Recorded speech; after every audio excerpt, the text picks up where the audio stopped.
Hello বন্ধুরা, actually শীতের সময় যারা ঘন ঘন রাত্রে পেচ্ছাপের সমস্যায় ভুগছেন, মানে অল্প জল খেলেই পেচ্ছাপে যেতে হচ্ছে, সুগার পেশেন্ট ছাড়াও যারা ঘন ঘন পেচ্ছাপে যাওয়ার সমস্যা ভুগছেন, তাদের ক্ষেত্রে মনে রাখতে হবে, হয় আপনার প্রস্টেটের সমস্যা হয়েছে একটু এজেড হয়ে গেলে, নইলে আপনার বুঝতে হবে যে ঘাম কম হওয়ার জন্য পেচ্ছাপটা বেশি হচ্ছে।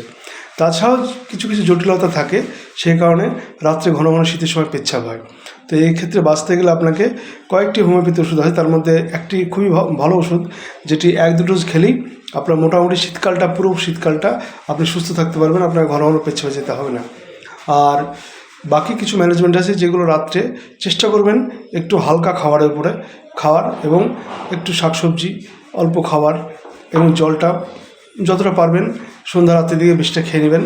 রাত্রে শোয়ার আগে হয়তো হালকা জল খেলেন, তবে দেখবেন আপনার এই সমস্যাগুলো অনেকটা কমে যাচ্ছে। শীতকালে ঘুম থেকে উঠে আর দৌড়াতে হবে না পেচ্ছাপের জন্য। ভালো থাকবেন, সুস্থ থাকবেন।